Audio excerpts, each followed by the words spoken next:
Good morning बच्चों, स्वागत है आपका कक्षा 12 में राजनीति विज्ञान की ऑनलाइन क्लास में। आज हम पढ़ रहे हैं खंड है इकाई सेकंड आधुनिक राजनीतिक अवधारणाएं, जिसमें पाठ ए राजनीतिक समाजीकरण बहुत ही महत्वपूर्ण है बच्चों। बोर्ड में हर साल इस चैप्टर में से 6 नंबर का 4 नंबर का क्वेश्चन अवश्य बनता है। द्वितीय विश्व युद्ध के बाद स्वतंत्र हुए एशिया, अफ्रीका और लैटिन अमेरिकी राज्यों के अध्ययन के लिए तुलनात्मक राजनीति में अनेक नवीन अवधारणाओं का विकास हुआ। द्वितीय विश्व युद्ध 1939 से 1945 ईस्वी। 1945 ईस्वी में द्वितीय विश्व युद्ध समाप्त हुआ और इसी के साथ उपनिवेशवाद की भी समाप्ति होने लगी। उपनिवेशवाद यानी दूसरे देश की गुलामी से।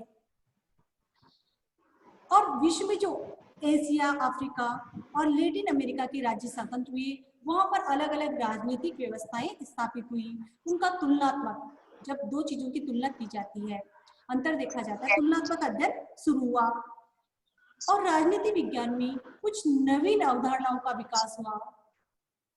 यानी कुछ नई अवधारणाएं, कुछ नए विचार राजनीति विज्ञान में आए।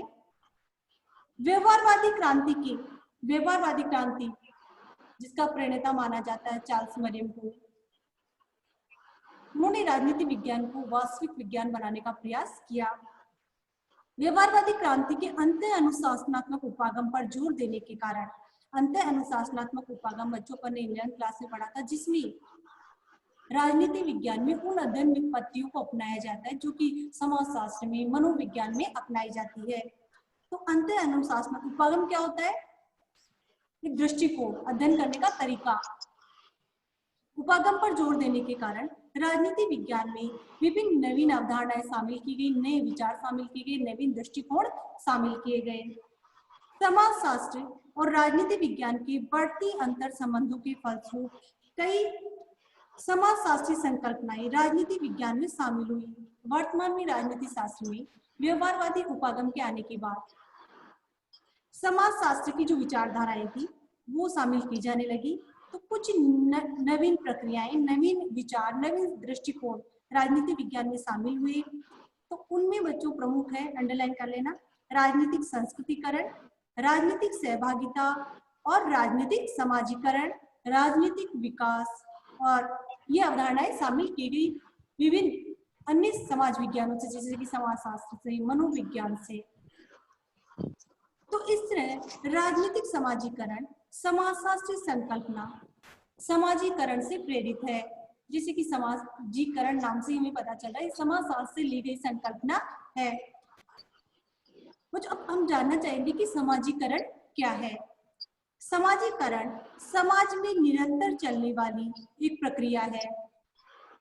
समाजीकरण कोई एक दिन में नहीं होता, ये निरंतर चलने वाली प्रक्रिया जिसका निरंतर विकास होता रहा है, जिसके माध्यम से व्यक्ति समाज के रीति रिवाजों, परंपराओं, मूल्यों, मान्यताओं अर्थात समाज की संस्कृति को अंगीकार कर उसका क्रियाशील सदस्य बनता है।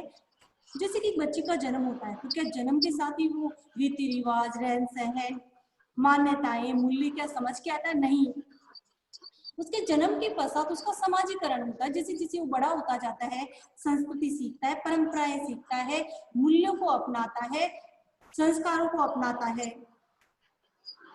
और हमारी संस्कृति को अपना करके अंगीकार यानी स्वीकार करता है, नई नई चीजें सीखता है, नई नई चीजों को अपनाता है, स्वीकार करता है।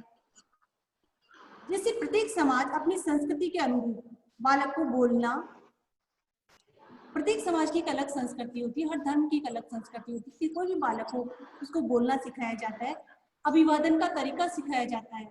जब कोई दूसरा आता है तो अपन कहते हैं बच्चे से कि इससे आप अभिवादन कीजिए, बड़ों को नमस्कार कीजिए। पूजा पद्धति सिखाई जाती है, अनुष्ठान सिखाए जाते हैं। पहनावा अपनी संस्कृति के अनुरूप पहनावा रखा जाता है कि इस तरह आपको पहनना है। खान पान की आदतें सिखाते हैं। तो ये सब चीजें हम जो सीखते हैं तो ये क्या है? हमारा समाजीकरण, इसको अपन समाजीकरण कहते हैं। इस प्रक्रिया को समाजीकरण कहते हैं, जिसके द्वारा बालक मानव समाज से उस विशेष समाज का सदस्य बनता है।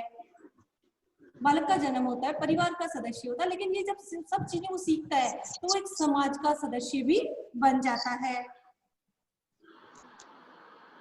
राजनीतिक जीवन के लिए भी अब महत्वपूर्ण है बच्चों, अपन राजनीतिक समाजीकरण महत्वपूर्ण टॉपिक है अपने आज। समाजीकरण तो अपने को समझ में आ गया कि हम समाज से जो सीखते हैं, जीने का तरीका, आचरण, बोलचाल, रहन सहन, पूरा समाजीकरण है। लेकिन हमारा जो टॉपिक है आज वो राजनीतिक समाजीकरण। तो राजनीतिक समाजीकरण को अपन बच्चों समझते हैं। राजनीतिक जीवन के लिए भी इसी प्रकार सीखने सिखाने की प्रक्रिया रहती है। राजनीतिक जीवन होता है व्यक्ति का। आज अपन छोटे तो भी अपने को पता है कि चुनाव हो रहे हैं, इलेक्शन हो रहे हैं, कौन कौन से दल कार्य कर रहे हैं, ठीक है। लेकिन 18 साल का होने के बाद में बच्चा खुद उस प्रक्रिया से जुड़ जाता है, मतदान करता है और उसमें अपनी समझ बढ़ाता है। राजनीतिक जीवन के लिए भी इसी प्रकार सीखने सिखाने की प्रक्रिया रहती है, जिनके माध्यम से व्यक्ति में राजनीतिक समझ विकसित होती है। राजनीतिक जीवन और पद्धति के प्रति उसके दृष्टिकोण का विकास होता है, जैसे कि ये जो नेता है ये बहुत अच्छा है, ये देश के विकास के लिए सोच रहा है, इस दल का जो एजेंडा है देश हित में है, एक समझ विकसित होती है। इसलिए जिस प्रक्रिया द्वारा व्यक्ति राजनीति के प्रति अपना ज्ञान प्राप्त करता है उस प्रक्रिया को राजनीतिक समाजीकरण कहते हैं। अंडरलाइन कर लो राजनीतिक समाजीकरण की परिभाषा क्या है। जिस प्रक्रिया के द्वारा व्यक्ति राजनीति के प्रति अपना ज्ञान प्राप्त करता है उस प्रक्रिया को राजनीतिक समाजीकरण कहते हैं। समझ में आ गया? जैसे कि बड़ा क्वेश्चन बनता है, मैंने कहा 6 नंबर का क्वेश्चन बन गया, तो आप 6 नंबर के क्वेश्चन की शुरुआत इसकी परिभाषा से ही करेंगे। दूसरे शब्दों में हम कह सकते हैं कि राजनीतिक समाजीकरण राजनीतिक संस्कृति को एक पीढ़ी से दूसरी पीढ़ी को हस्तांतरित करने का एक साधन है। जैसे कि हम अपनी संस्कृति को एक पीढ़ी से दूसरी पीढ़ी में हस्तांतरित करते हैं, उसी तरह राजनीतिक समाजीकरण क्या करता है, राजनीतिक संस्कृति को एक पीढ़ी से दूसरी पीढ़ी में स्थानांतरित करता है। हाँ, तो राजनीतिक समाजीकरण राजनीतिक संस्कृति को एक पीढ़ी से दूसरी पीढ़ी में स्थानांतरित करता है। वास्तव में राजनीतिक व्यवस्था की सुचारू संचालन में इसकी महत्वपूर्ण भूमिका है। यानी राजनीतिक व्यवस्था की सुचारू संचालन में राजनीतिक समाजीकरण की महत्वपूर्ण भूमिका है।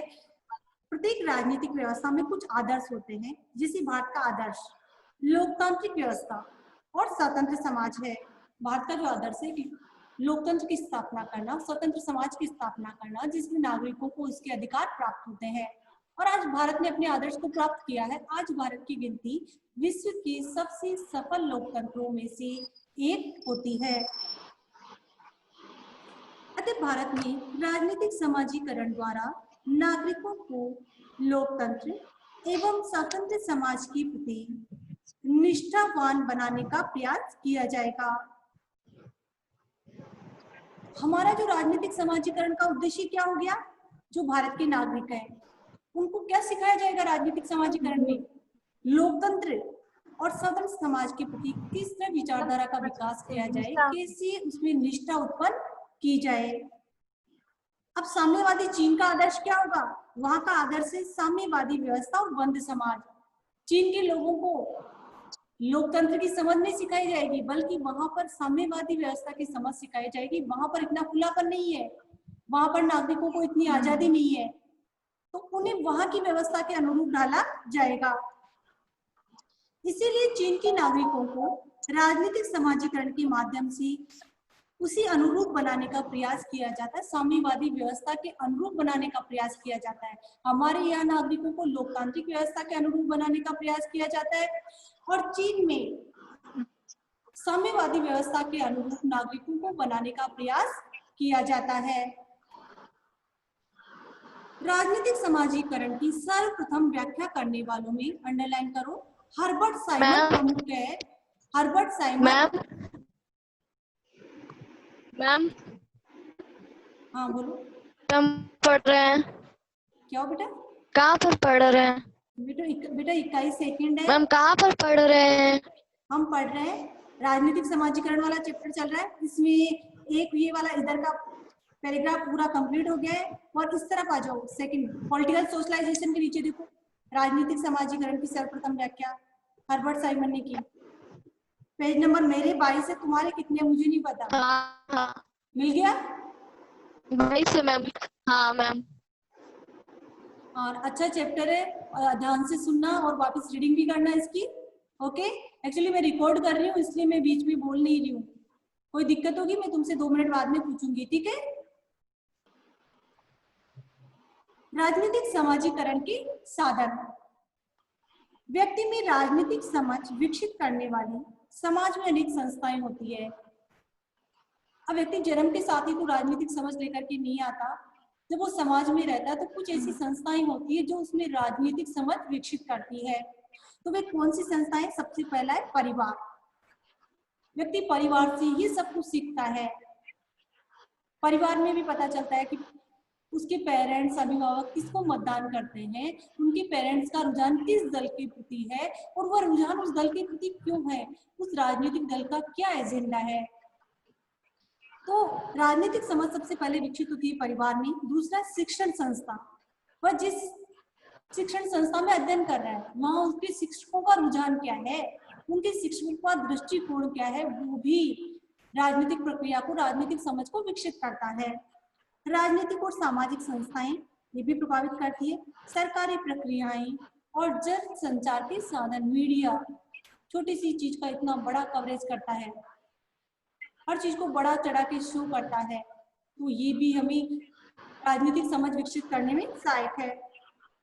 इनमें से कुछ संस्थाएं ऐसी है जो अनायास और स्वाभाविक रूप से राजनीतिक समाजीकरण करती है, जानबूझ करके नहीं, स्वाभाविक रूप से अनायास। जैसे परिवार है, परिवार राजनीतिक समझ जानबूझ करके विकसित नहीं कर रहा है, स्वाभाविकरण से हो रहा है, प्राकृतिक रूप से हो रहा है। जबकि कुछ ऐसी होती है जो औपचारिक तरीकों से कार्य करती है। औपचारिक यानी औपचारिक का क्या होता है बच्चों? विधिवत। अपन ने पढ़ा था ना, वेदता को क्या कहते हैं? औपचारिकता। तो जो विधिवत एक नियम की तरीके से हमें जो समझ दी जा रही है वो औपचारिकता पूर्वक। प्राय खुले और लोकतांत्रिक समाजों में राजनीतिक समाजीकरण में अनौपचारिक प्रक्रियाओं की महत्वपूर्ण भूमिका होती है। खुले और लोकतांत्रिक, जैसे भारत क्या है, खुला भी है और लोकतांत्रिक समाज और नागरिकों पर इतनी बंदिश नहीं है, तो यहाँ पर तो अनौपचारिक प्रक्रियाओं की भी महत्वपूर्ण भूमिका है, जैसे परिवार है, शिक्षण संस्था है, राजनीतिक दल है, राष्ट्रीय प्रतीक है, जनसंचार के साधन है। सभी तरीकों से हमारा ज्ञान बढ़ रहा है, जाने अनजाने में भी। जबकि चीन जैसे साम्यवादी और पाकिस्तान जैसे कट्टरपंथी राज्यों में सरकारी तंत्रों के माध्यम से सरकार समय समय पर साम्यवाद की जानकारी देती है, गुट्टी पिलाई जाती है। गुट्टी यानी जैसे कोई चीज नियमित रूप से सिखाई जाती है। बच्चे का जन्म होता है, जन्म के साथ उसको जो शहद खिलाया जाता है उसको अपन गुट्टी बोलते हैं। तो हमारे लोकतंत्र में तो बच्चा स्वाभाविक रूप से सब कुछ सीख रहा है राजनीतिक प्रक्रियाओं को, जबकि चीन में पाठ पढ़ाया जाता है, साम्यवादी व्यवस्था के बारे में सिखाया जाता है। उपयुक्त संस्थाएं किस प्रकार से कार्य करती है ये हम सीखेंगे। सबसे पहला है परिवार, बहुत ही महत्वपूर्ण। परिवार प्रथम पाठशाला मानी जाती है, हम सभी को पता है, जिसके माध्यम से बालक रीति रिवाजों और परंपराओं को सीखता है। वह अपने माता पिता की आज्ञा को स्वीकार करता है, अपने पेरेंट्स से कहना मानना सीखता है, जिससे उसमें सत्ता का बोध होता है, क्योंकि परिवार में पिता की सत्ता होती है, पिता का आदेश सभी फॉलो करते हैं।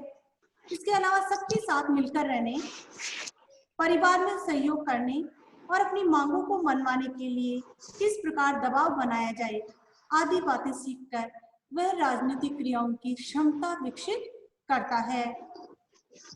तो परिवार में सबके साथ, जैसे कि उसके कजन भाई बहन भी होते हैं, सभी के साथ मिलकर रहना सीखता है, अनुशासन सीखता है और अपनी मांगे किस प्रकार मनवानी व दबाव बनाना सीखता है। तो सबसे पहले राजनीतिक क्रियाओं की समझ परिवार से विकसित होती है। सामान्यतः चुनावी अनुभव ये बताते हैं कि परिवार का मुखिया जिस राजनीतिक दल का समर्थक होता है, परिवार के अन्य सदस्य भी उसका अनुसरण करते हैं। जैसे कि परिवार का मुखिया जिस दल को सपोर्ट करता है तो परिवार के अन्य सदस्य भी उसी दल को सपोर्ट करेंगे, परिवार के अन्य सदस्य उसका अनुसरण करते हैं। इस प्रकार राजनीति के प्रति उसकी प्रारंभिक समझ का विकास परिवार के माध्यम से होता है। तो पहला राजनीतिक समाजीकरण का साधन क्या है? परिवार। परिवार से बच्चा अनुशासन सीखता है, एक सत्ता का बोध करता है। इसके अलावा दबाव बनाना सीखता है, अपनी मांगे मनवाना सीखता है, अनुशासन सीखता है। दूसरा है शिक्षण संस्थाएं। राजनीतिक समाजीकरण में शिक्षण संस्थाओं की भी महत्वपूर्ण भूमिका होती है। बालक परिवार में जिन राजनीतिक अभिवृत्तियों को आत्मसात करता है, जो उसमें अभिवृत्तियां बन जाती है, जो उसका ज्ञान बन जाता है, वो शिक्षण संस्था में और अधिक मजबूत होता है। शिक्षण संस्थाओं में वो और अधिक दृढ़ यानी मजबूत बन जाते हैं। विभिन्न पृष्ठभूमि के सहभागियों के साथ अनुकूलन करने की आवश्यकता से बालक राजनीतिक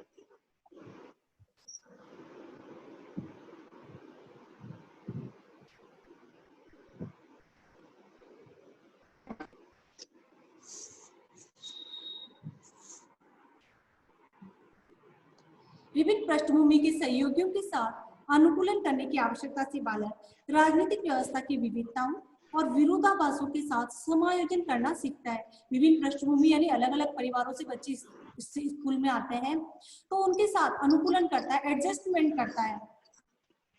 आप भी स्कूल में आते हो, अलग अलग पृष्ठभूमि से बच्चे आते हैं, आप एडजस्टमेंट करना सीखते हैं, सबके साथ रहना सीखते हैं। तो इसी प्रकार वो राजनीतिक व्यवस्था की विविधताओं और विरोधाभासों के साथ समायोजन करना सीखता है, एडजस्टमेंट सीखता है। बालक की शिक्षा जितनी व्यापक होगी, इसकी संभावना ज्यादा है कि वह राजनीति में उतनी अधिक रुचि लेगा। बालक मतलब शिक्षा जितना ज्यादा शिक्षित होगा, राजनीति में उसकी रुचि बढ़ेगी, उसके राजनीतिक ज्ञान का विकास होगा और राजनीति के प्रति समझ विकसित होगी। लेकिन शिक्षण संस्थाओं का पाठ्यक्रम कैसा है, आपका सिलेबस कैसा है, आपके मित्र मंडल यानी आपकी दोस्ती कैसे लोगों के साथ है, अथवा शिक्षकों का राजनीतिक व्यवस्था के प्रति दृष्टिकोण और वैचारिक अभिमुखीकरण कैसा है, आपका शिक्षक कैसा है जो आपको पढ़ा रहा है, वो राजनीतिक व्यवस्था के प्रति क्या समझ रखता है, उसका किस दल के प्रति रुझान है, वो भी ये सब कुछ प्रभावित करता है।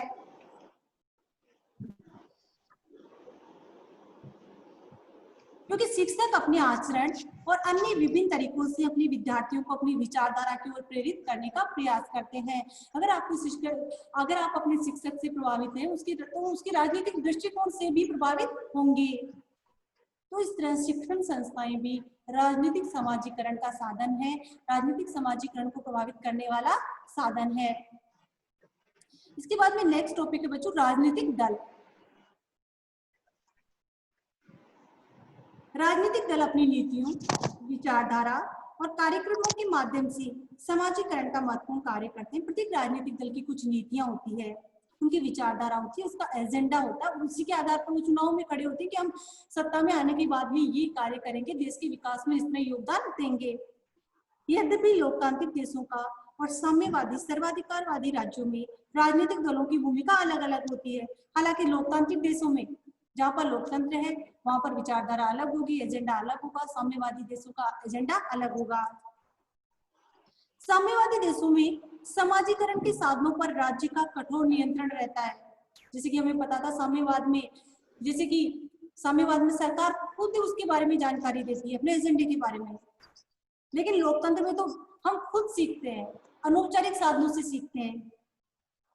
लोकतांत्रिक राज्यों में राजनीतिक दलों की बहुलता होती है और वे अपनी स्वतंत्रता पूर्वक अपने अपने विचारों के अनुरूप समाजीकरण के लिए स्वतंत्र होते हैं। उनके ऊपर कोई बंदिश नहीं होती, क्योंकि लोकतांत्रिक समाज खुला होता है।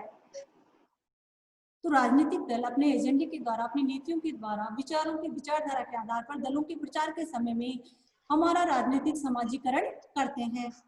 इसके अलावा राष्ट्रीय प्रतीक, विभिन्न राष्ट्रीय प्रतीक जैसे राष्ट्रीय ध्वज, राष्ट्रगीत, राष्ट्रीय गणतंत्र दिवस समारोह, सेना की परेड आदि के माध्यमों से राजनीतिक व्यवस्था और राजनीतिक आदर्शों के प्रति नागरिकों में आस्था के भाव पैदा किए जाते हैं।